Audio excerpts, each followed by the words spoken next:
Okay, and once again, this is my PSM-37, one of my favorite meters. It's a full function, high impedance input multimeter. Is also switchable for a 1 k ohm or 20 k ohms per volt input impedance. Okay, here's the inside of your PSM-37. Here are your function and range switches.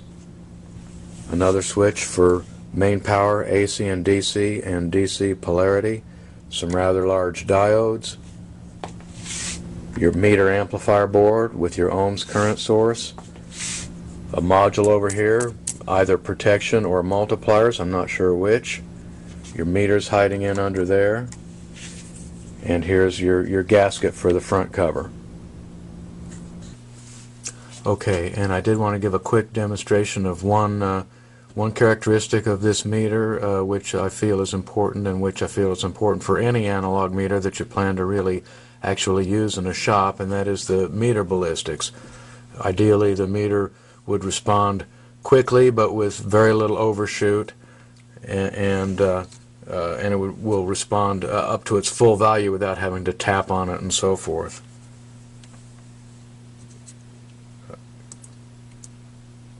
So you can see this meter movement responds relatively quickly and with very little, if any, overshoot or settling down time. Makes a good practical meter to use in a shop environment. Okay, now we're using a Heathkit vacuum tube power supply here, so it's kind of hard to get it adjusted down to half a volt with a great deal of precision, but you can see that the PSM-37 is pretty much at full scale, and we're reading about half a volt on the fluke, so the accuracy is certainly adequate. Let's just go to a more commonly used 2.5 volt range.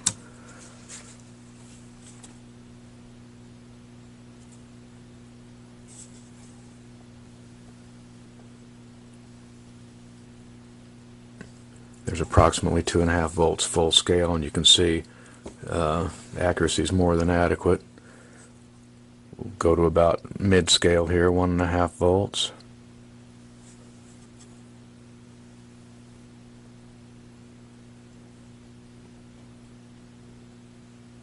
I'm sorry, that's 1.25 volts. You can see once again, very accurate. Of course, sometimes we're measuring AA batteries or the like, so let's see how it does at 1.5 volts. If I can get her to settle down here.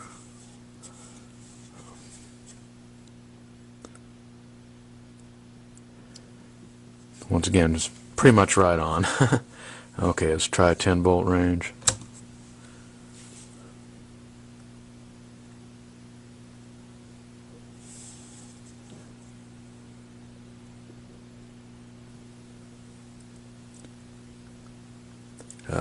Pretty much right on once again. Back it off to about 5 volts.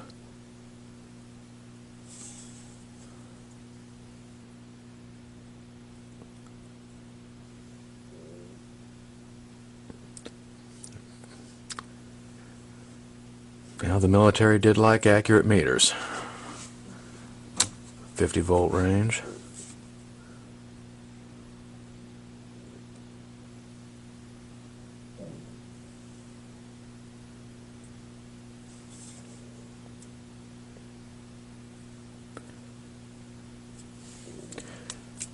Certainly within any reasonable expectations. Back to 25 volts, mid-scale.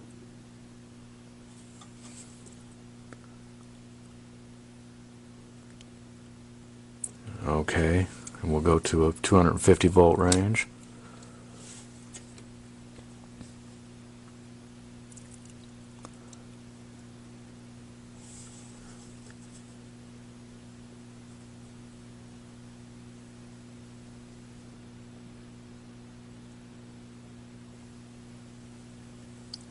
And within about 2 volts, according to the fluke. We'll back off to about 125 volts.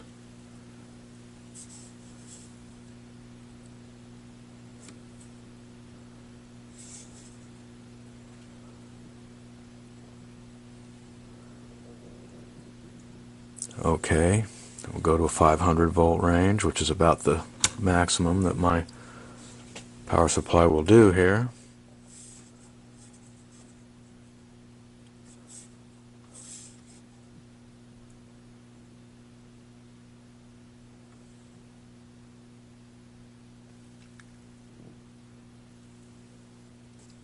And 499.5. We'll go back to mid-scale.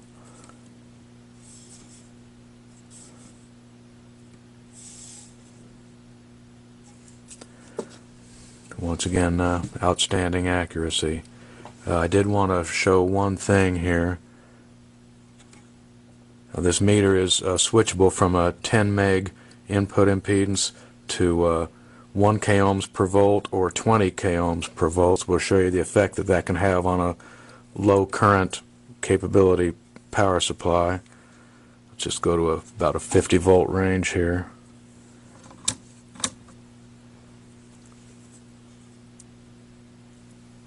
And let's say 25 volts, roughly.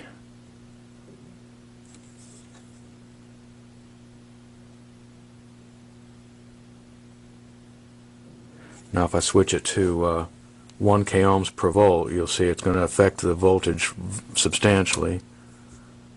Went from 25 volts down to 16.5. Even on the 20 k ohms per volt range, it pulls it down by about half a volt. So, you know, that is the advantage of a high impedance meter. A disadvantage of high impedance meters is, especially high impedance analog meters, on the low voltage ranges, the needles tend to jump around all over the place as you're moving leads and so forth. That's your PSM-37, one of my favorite things. This is the Multimeter Junkie, over and out.